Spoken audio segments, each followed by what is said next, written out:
नमस्ते बच्चों, my self Jaiswal sir. हम पढ़ रहे हैं class 9th mathematics chapter areas of parallelograms and triangles. अभी तक हमने एक्सरसाइज 9.3 कर लिया है। Now we will move ahead with exercise 9.4।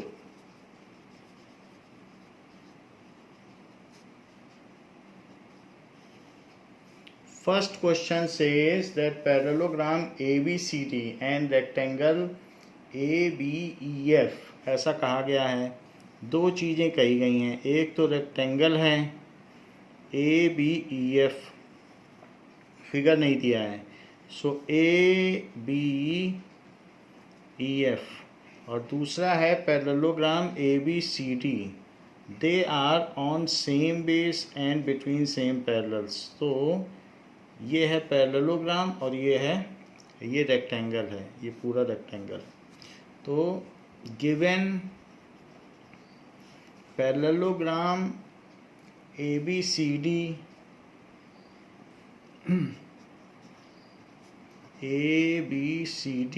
And rectangle ABEF lie on same base and between same parallels। तो ये same base है and have equal in area and are equal in area है, तो same parallels में भी होगा area, ऐसा कहा गया है।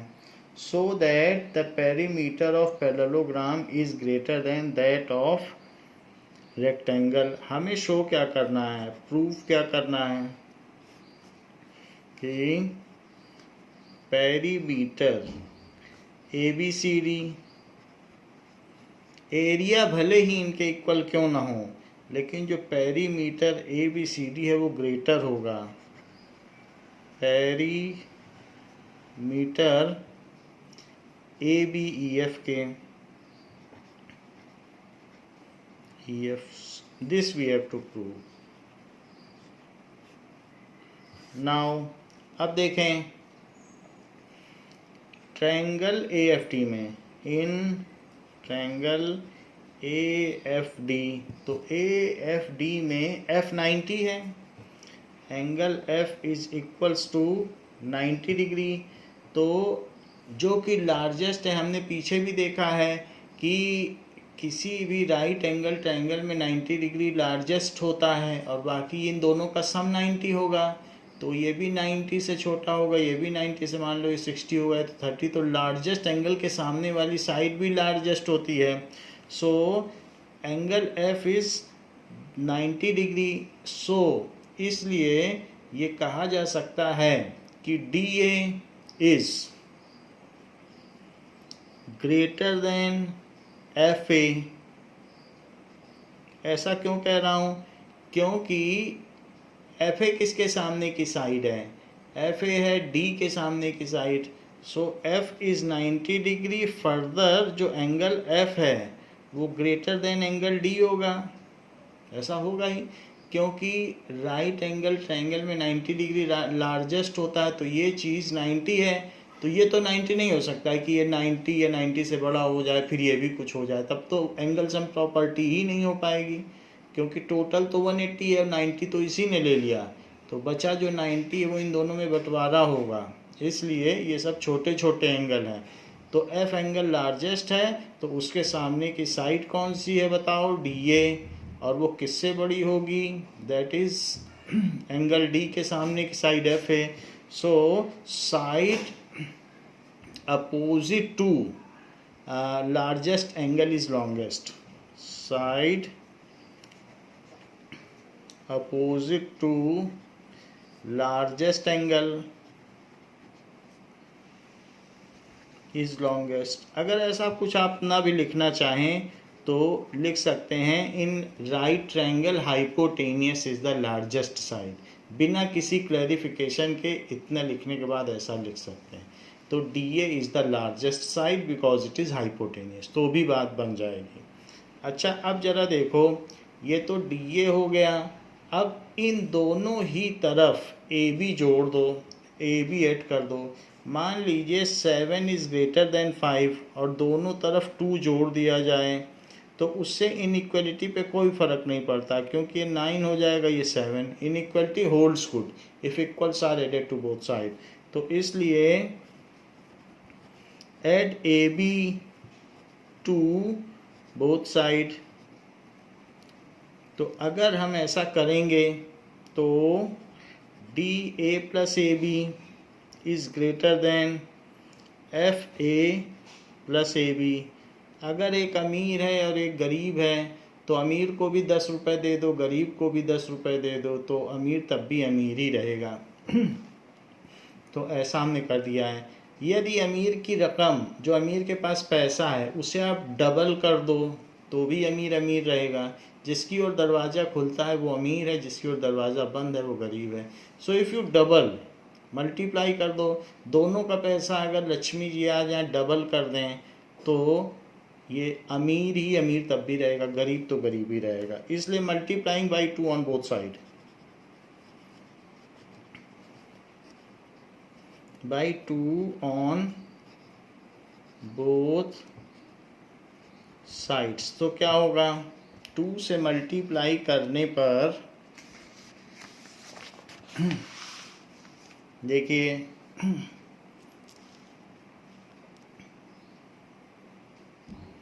2 times D A plus A B is greater than 2 times F A plus A B. अब जरा देखो, 2 टाइम्स डी ए प्लस 2 से मल्टीप्लाई कर दिया इस वाली इक्वेशन में। अब यहाँ देखिए, जो आपके पास पैरेललोग्राम है तो D A plus A B, यानी पैरेललोग्राम में जो साइड्स होती हैं D A plus A B, और उनका डबल कर दो। डबल क्यों? क्योंकि ये इसके इक्वल है और ये इसके इक्वल है, ए बी डी सी के इक्वल है। तो बस वही पैरेललोग्राम का पेरीमीटर हो गया 2 टाइम्स ऑफ, जैसे रेक्टेंगल में होता है 2l प्लस बी, तो 2 this side plus this side, तो 2l और प्लस बी। ये तो रेक्टेंगल का पेरीमीटर हो गया 2b plus L, B plus L. तो रेक्टेंगल का पेरीमीटर जैसे होता है वही फार्मूला पैरेललोग्राम में भी लगता है, क्योंकि वहाँ पर भी साइड्स, अपोजिट साइड्स का सम ले लो। तो 2 डी ए, क्योंकि डी ए सी बी बराबर है तो इसलिए 2 टाइम्स ऑफ डी ए कर दोगे तो सफिशिएंट है, दोनों को कवर कर लेगा। और 2 ए बी, क्योंकि ये और ये इक्वल है तो इसलिए ये भी कहा जा सकता है कि 2 टाइम्स ऑफ डी ए और 2 टाइम्स ऑफ ए बी, तो इससे इसका एरिया आ जाएगा, एरिया नहीं पेरीमीटर आ जाएगा। तो इसलिए इस चीज़ से क्या कहा जा सकता है, perimeter of A B C D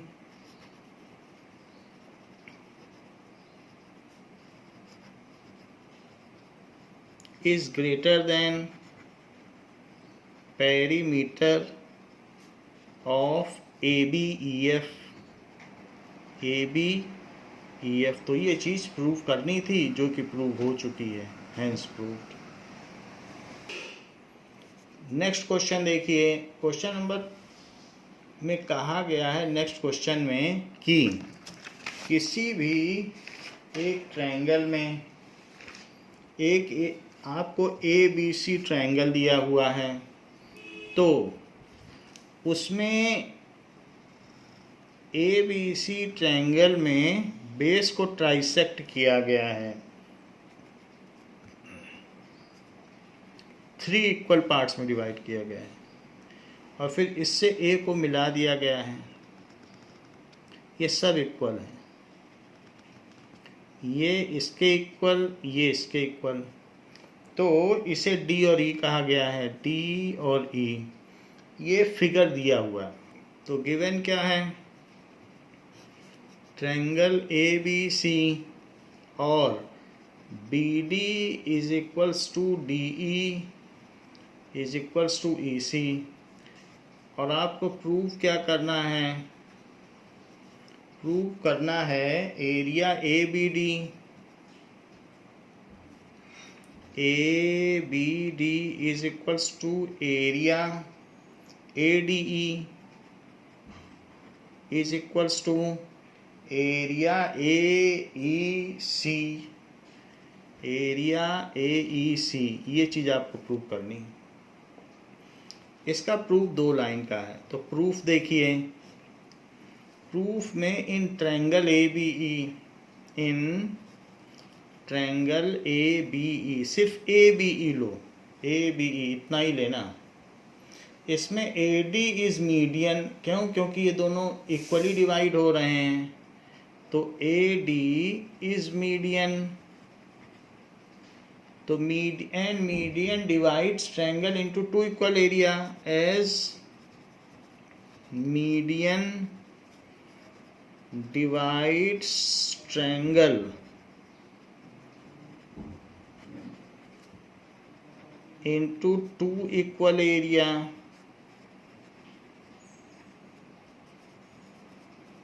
इसलिए एरिया ABD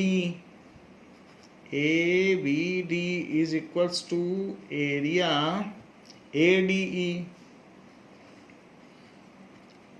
जो कि फर्स्ट इक्वेशन बनी। अब जैसे हमने यहाँ लिया ऐसे ही आप ADC ले लो। पहले ABE लिया था, अब ADC ले लो।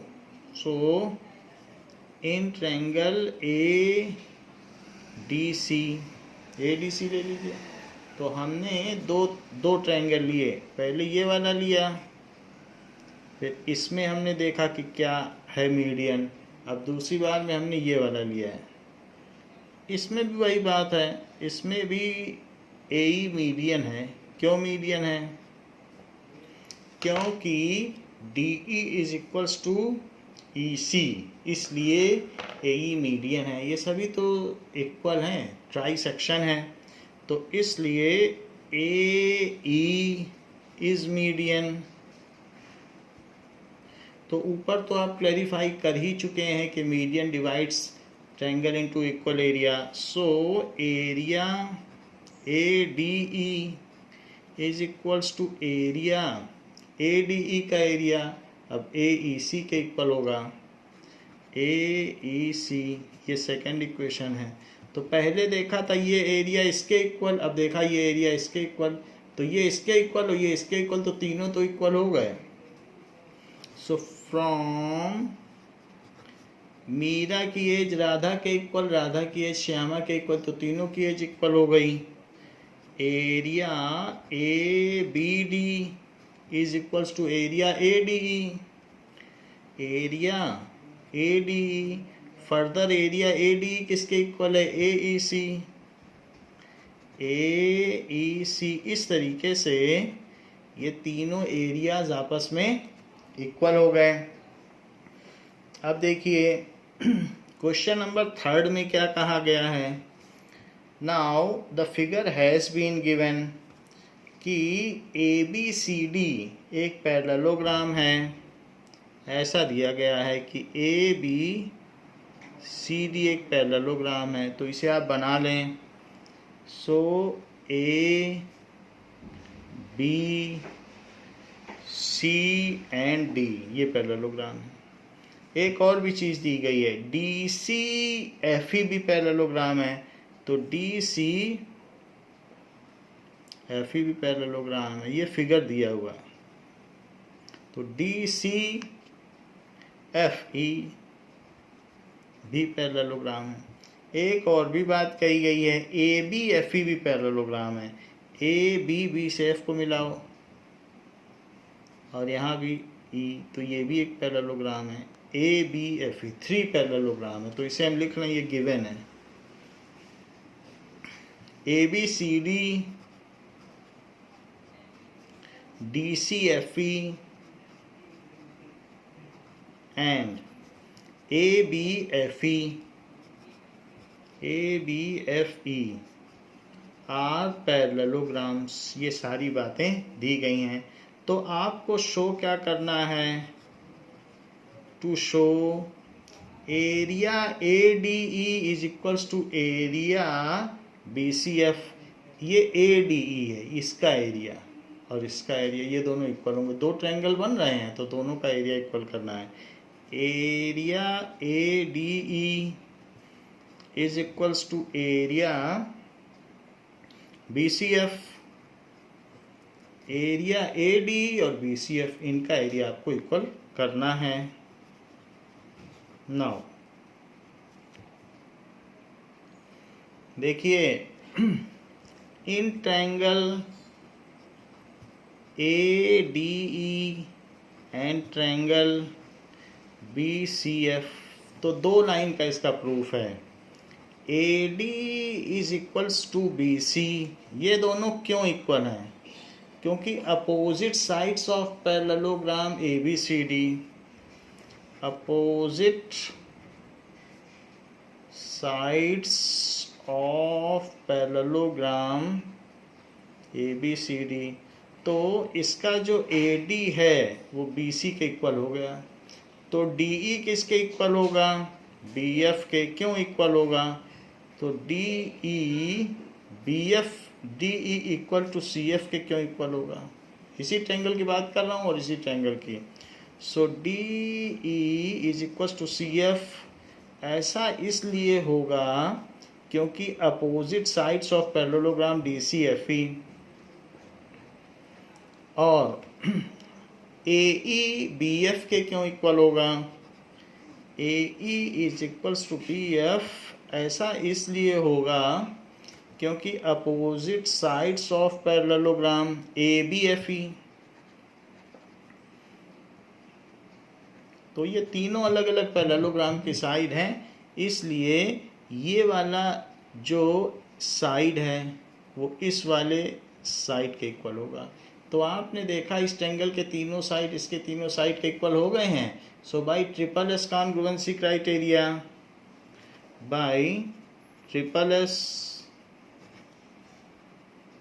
कॉन्ग्रुएंसी क्राइटेरिया क्या होगा कि triangle ADE is congruent to triangle BCF but congruent figures are equal in area, but congruent figures जो भी होते हैं are equal in area। इसलिए area ADE is equals to area BCF, ये हो गया और आपको यही प्रूव करना था, हैंस प्रूव्ड। फोर्थ क्वेश्चन में क्या बात कही गई है, इसका भी फिगर दिया गया है। फिगर में कहा गया है कि ABCD इज पैरेललोग्राम, तो आप एक पैरेललोग्राम बना लें। ABCD इज पैरेललोग्राम, तो इसे आप बना लें, ये दिया गया है ABCD। बाकी क्या दिया गया है? BC is produced to a point Q, BC को प्रोड्यूस्ड करो, बढ़ा दो आगे, तो कह रहा है BC को Q तक बढ़ा दो, Q तक बढ़ा दीजिए। और such that AD is equals to CQ, such that AD जितना है उतना ही CQ हो जाए, इतना बढ़ा देना कि AD और CQ इक्वल हो जाए। अब क्या करना है? AQ intersect DC at P, अब AQ को मिला दो और ये चीज़ इसको P पे इंटरसेक्ट करती है, और साथ में फिगर में BP को भी मिलाया गया है, वो बाद में पता चलेगा, बट फिगर में मिलाया गया है। इसको क्यों मिलाया गया है? BP को भी मिला दिया गया है। तो गिवन क्या है? गिवन है ABCD इज पैरेललोग्राम और AD is equal to CQ, AD is equal to CQ, दो चीज़ें दी हैं और आपसे पूछा जा रहा है कि area BPC is equals to prove area BPC is equals to area DPQ, तो BPC कहाँ है ये, और DPQ, तो DPQ के बारे में पूछा गया है, तो DPQ के लिए आपको इसे मिलाना पड़ेगा, तभी तो एरिया बन पाएगा। तो ये एरिया इसके इक्वल पूछा जा रहा है, ये वाला एरिया को आपको प्रूव करना है किसके इक्वल है। BPC is equal to DPQ। अब देखिए इन दोनों ट्रायंगल को आप कॉन्ग्रुएंट प्रूव कर दीजिए। कैसे प्रूव करेंगे, उसके लिए ये एंगल इसके इक्वल है। क्यों इक्वल है, क्योंकि एक ऐसे आ रहा है, फिर ये ऐसे जा रहा है, और फिर ये ऐसे जा रहा है। तो ये जो A एंगल है और जो Q एंगल है, क्योंकि ये तो पैरेलल है, तो इसलिए जो A एंगल है और जो Q एंगल है वो अल्टरनेट इंटीरियर एंगल हो गए। इसलिए प्रूफ देखिए कि इन ट्रायंगल DAP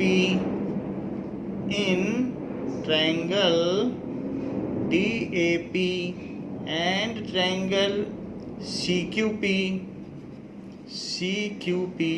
DAP और CQP लो, तो ये चीज़ तो इसके इक्वल है, DA is equals to CQ, तो DA को CQ के इक्वल लिख लो,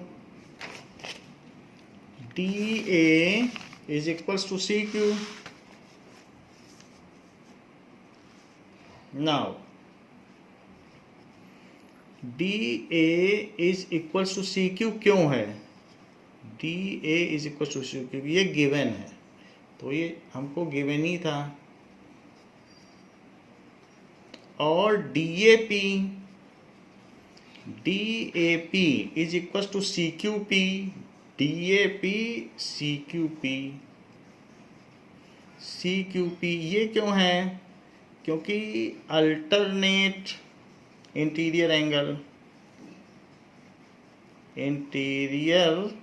एंगल्स ये चीज़ हो गई।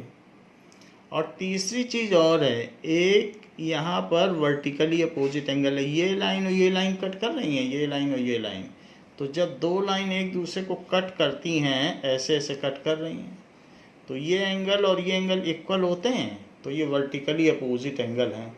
सो ये कहा जा सकता है कि APD, so angle APD is equals to angle QPC, APD और QPC। ऐसा क्यों, वर्टिकली अपोजिट एंगल्स। अब जरा चेक करो, AAS, तो AAS का कॉन्ग्रुएंसी क्राइटेरिया होता है, फिर से देखो AAS, AA लगातार होने चाहिए, AAS और AAS। सो इस तरीके से जो भी चीज़ आप कंसीडर कर रहे हैं वो कंटिन्यूअस होनी चाहिए। तो इसलिए by AAS congruency criteria, AAS का कॉन्ग्रुएंसी क्राइटेरिया ले लो, तो triangle DAP is congruent to triangle CQP, उनके कॉन्ग्रुएंट हो गए आपस में। तो क्या DP CP के इक्वल हो जाएगा, DP और CP, हाँ इक्वल हो जाएगा। By CP/CT DP is equals to CP, DP is equals to CP, यहाँ भी देख लें DP is equals to CP, equal हो गया। अब DP और CP इक्वल हो गया है, अब इस ट्रायंगल में आओ DQC में, कॉन्ग्रुएंट आपने प्रूव कर लिया। अब दो लाइन और है, इन ट्रायंगल DQC में QP इज मीडियन। ऐसा क्यों कह रहा हूँ, क्योंकि अभी अभी तो आपने CP/CT से इसे इक्वल प्रूव किया है, तो QP is median, QP is median and median divides triangle into two equal area. तो इसलिए area DQP is equals to area CQP। इन दोनों का अब एरिया इक्वल हो जाएगा, क्योंकि मीडियन तो इस ट्रायंगल की बात कर रहा हूँ DQC में, ये मीडियन है तो इसको इक्वल एरिया में डिवाइड करती है। क्या आप मानते हैं कि इस ट्रायंगल में BC एक मीडियन है? जरा चेक करो, ये और ये पैरेललोग्राम है, तो ये साइड क्या इसके इक्वल मानते हैं अपोजिट साइड्स को, और ये तो इसके इक्वल दिया ही है और ये भी इक्वल है।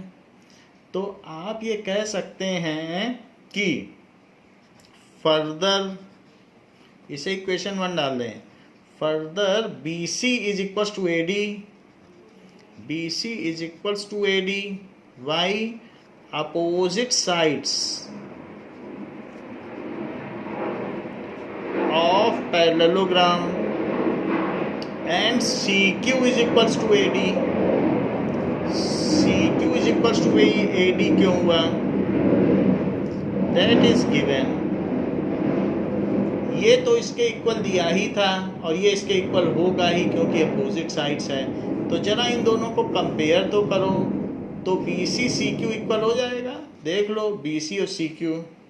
सो BC is equal to CQ, और जब ये इक्वल हो गया तो BPQ में PC मीडियन हो गया। So in triangle BPQ PC is median, क्योंकि ये दोनों इक्वल हो गए, तो जब इक्वल हो जाएंगे तो ये तो मीडियन हो गया, मिड पॉइंट को मिला रहा है। और मीडियन क्या करता है? किसी भी ट्रायंगल को इक्वल एरिया में डिवाइड करता है, इसलिए जो CQP का एरिया है, so area CQP is equals to area BPC, area BPC, ये सेकंड पार्ट है। CQP का एरिया इसके भी इक्वल है, CQP का एरिया इसके भी इक्वल है, तो इससे पता चलता है कि इन दोनों का एरिया भी इक्वल है। भाई कोई चीज़ इसके भी इक्वल और इसके भी इक्वल, तो वो दोनों भी तो इक्वल होंगे। So comparing equation 1 and 2, comparing equation 1 and 2, so area DQP is equals to area BPC। यही चीज़ हमसे पूछी भी गई थी, DQP या DPQ लिख लें और BPC, तो ये हमने प्रूफ कर दिया है। इसमें हमें क्या करना पड़ा? सबसे पहले इन दोनों ट्रायंगल्स को कॉन्ग्रुएंट करना पड़ा, फिर CP/CT से इसको इसके इक्वल कर दिया है, फिर इन दोनों एरिया को इक्वल कर दिया और इन दोनों एरिया को भी इक्वल कर दिया। क्यों इक्वल कर दिया? क्योंकि ये साइड इसके भी इक्वल, इसके भी इक्वल, तो ये मीडियन पाया गया। तो ये एरिया इसके इक्वल, ये इसके इक्वल, तो ये इसके इक्वल, यही तो इसके इक्वल करना था, तो हो गया इक्वल ये इसके। देखिए क्वेश्चन नंबर 5 में क्या कहा गया है? Question number 5 says that in figure, इसमें भी एक फिगर दिया है, ABC and BDE are two equilateral triangle. जरा चेक करें, एक तो बड़ा इक्विलेटरल ट्रायंगल है ऐसे, और जो इसका मिड पॉइंट है वहाँ पर एक छोटा सा इक्विलेटरल ट्रायंगल भी बन रहा है। तो बड़ा और छोटा दो है, A B C और BD, ये दूसरा इक्विलेटरल ट्रायंगल है, दो इक्विलेटरल ट्रायंगल हो गए, फिर इनको मिला दिया गया है, ये मिला दिया गया है। ये जहाँ मिल रहा है वो पॉइंट F है, इतनी बात है। तो गिवन क्या है कि triangle ABC and triangle BED are equilateral triangle.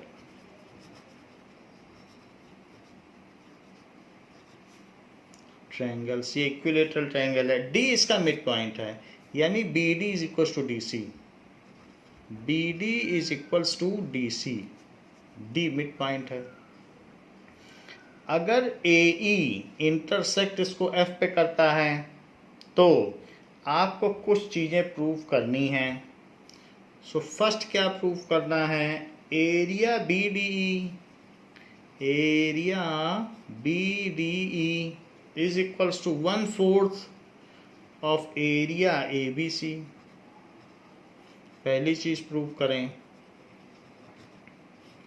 तो पूछा क्या गया है, एरिया BDE यहाँ पे जो बनेगा उसका एरिया ऊपर वाले का 1/4 होगा। मिड पॉइंट से मिला दिया तो उसका एरिया 1/4 होगा। चेक करते हैं। नाउ यहाँ पर आप ये कर सकते हैं कि AB इसकी जो साइड है उसे आप 2A ले लें। तो चूंकि ये इक्विलेटरल ट्रायंगल है तो ये 2A हो गया। और D मिड पॉइंट है, D मिड पॉइंट होने की वजह से ये साइड A हो गई और ये जो बची हुई साइड है वो भी A हो गई। तो ये A और ये A। तो हम जानते हैं कि ये जब A है तो फिर इधर वाली भी A हो गई और इधर वाली भी। छोटे वाले ट्रायंगल में सब A हो गई, ये भी तो इक्विलेटरल है। तो जब आप मिड पॉइंट वाले से इक्विलेटरल बनाएंगे तो इसकी एक साइड A हो जाएगी तो बाकी साइड्स भी हो जाएंगी, क्योंकि इक्विलेटरल में सारी साइड्स इक्वल होती हैं। और एरिया ऑफ इक्विलेटरल ट्रायंगल का फार्मूला क्या होता है, area ABC is equals to √3/4 side square. तो साइड कितनी है, 2A का स्क्वायर। ये तो बड़े वाले ट्रायंगल का एरिया हो गया √3/4 साइड स्क्वायर। और एरिया BDE क्या होगा, सो एरिया BDE उस पर भी यही फार्मूला लगेगा, क्योंकि ये तो इक्विलेटरल ट्रायंगल के एरिया का फार्मूला है। लेकिन इसकी साइड A है तो A² हो गया। ये चीज हो गई। So area of equilateral triangle का क्या फार्मूला है, एरिया ऑफ इक्विलेटरल ट्रायंगल ये it is equals to √3/4 side square. ये होता है। इस चीज को मैं आपको बता देता हूं ये कैसे होता है। मान लीजिए कि ये, तो अगर सारी साइड है तो आप साइड को कुछ भी ले लो। साइड को मान लीजिए आपने x ले लिया। अब इसे परपेंडिकुलर ड्रॉप करो। तो परपेंडिकुलर अगर ड्रॉप करोगे तो वो इसके मिड पॉइंट पे जाएगा ड्यू टू सिमेट्री। परपेंडिकुलर आपने ड्रॉप कर लिया तो इस तरीके से राइट एंगल, साइड और हाइपोटेनियस। तो RHS कॉन्ग्रुएंसी की वजह से CP/CT लगेगी और ये दोनों इक्वल हो जाएंगे। राइट एंगल, साइड और हाइपोटेनियस, राइट एंगल, साइड और हाइपोटेनियस। तो ये इक्वल हो जाएंगे तो इधर x/2 हो जाएगा और ये भी x/2। अच्छा, अब इस AD को AD की वैल्यू कैसे निकालें, तो ABC जरा चेक करो कि AD² plus DC² is equal to AC²। AD के बारे में तो हमें नहीं पता है, तो AD² ही तो हाइट है, यही तो हमें हाइट निकालनी है। DC² क्या है, x/2 का स्क्वायर, और AC² क्या है, x²। ये चीज़ हो गई। तो अब जरा देखें कि इसको जब हम सॉल्व करेंगे तो AD की वैल्यू आ जाएगी यहाँ पर। नाउ तो इसको आप सॉल्व कर लें। Now when it will be solved, AD² is equals to x², और ये माइनस में चला जाएगा x²/4। तो इट इज़, यहाँ 4 ले लो तो 4x², क्योंकि x²/1 तो 1 से इसमें 4 में गया, 4 बचा, फिर इसका मल्टीप्लाई कर दो। अब देखो -x², तो AD² क्या हो गया, AD देखो यहाँ पर 3x² आया और /4, और इसका आप रूट ले लो तो x² बाहर x बन के आ जाएगा, 4 2 बन के आ जाएगा, √3 अंदर आ जाएगा। जो परफेक्ट स्क्वायर है वो तो बाहर आ जाएंगे। तो हमें हाइट मिल गई। यही तो हाइट है, AD ही तो हाइट है। अब बताओ किसी ट्रायंगल का एरिया क्या होता है, half into base into height. तो मैं अब इसका एरिया निकाल लेता हूँ। So area ABC is equals to half into base तो इंटू बेस कर दें, बेस तो x है, हर साइड x है, और इंटू हाइट, हाइट क्या है x√3/2। तो यहाँ पर आप देखेंगे कि √3/4 तो आ ही गया और साइड हो गई x²। तो इसलिए किसी भी इक्विलेटरल ट्रायंगल का एरिया होता है √3/4 साइड स्क्वायर। साइड x मानी थी तो x² हो गया। तो आप ये कह सकते हैं कि √3/4 इंटू साइड स्क्वायर, ये इक्विलेटरल ट्रायंगल का फार्मूला हो गया जो कि हमने देखा। अब हम इसके आगे करेंगे, वही हमने लगाया भी है दोनों में कि इट इज़ √3/4 और जो भी साइड हो साइड स्क्वायर। अब इन दोनों को डिवाइड कर दो आपस में। तो डिवाइड करते समय आप क्या करें कि एरिया ABC लेफ्ट को लेफ्ट में रखें और एरिया BDE मान लीजिए 10 = 10 है, और अगर मैं दोनों तरफ 2 से डिवाइड कर दूंगा तो भी चीज़ें इक्वल आएंगी। 10 = 10, 2 = 2, और डिवाइड कर दो, इक्वल को इक्वल से डिवाइड करेगा तो इक्वल ही आएगा। तो 10 = 10, 2 = 2, और डिवाइड कर दो तो 5 = 5। ऐसे ही है, if equals are divided from equal then the जो भी क्वोशंट आएंगे वो भी इक्वल होंगे। So it is √3/4 2a² upon √3/4 a²। ये √3/4 कट गया, और 2a² क्या होता है 4a², और ये तो a² है, ये भी कट गया। तो area ABC upon area BDE ये आ गया, A4 आ गया, कुछ बचा नहीं, 4 आ गया। तो अब ऐसा लिखो एरिया ABC और नीचे की चीज़ उधर जाएगी तो 4 टाइम्स एरिया BDE। अब 4 को नीचे ले लो इसके, तो नीचे लोगे तो क्या बन जाएगा, इसको अगर हम यहाँ पर इसके नीचे ले लें 4 तो एरिया BDE क्या हो जाएगा, area BDE is 1/4 area ABC। तो ये हो गया। यही हमें प्रूव भी करना था फर्स्ट पार्ट में कि जो छोटा इक्विलेटरल ट्रायंगल है उसका एरिया बड़े वाले का 1/4 है। ये प्रूव कर दिया है। नाउ ये तो बात हो गई फर्स्ट पार्ट की। अब इसके जो बचे हुए पार्ट हैं और जो 3 क्वेश्चंस और बचे हैं उसको हम नेक्स्ट क्लास में करेंगे। इस क्लास के लिए बच्चों इतना ही। Thank you.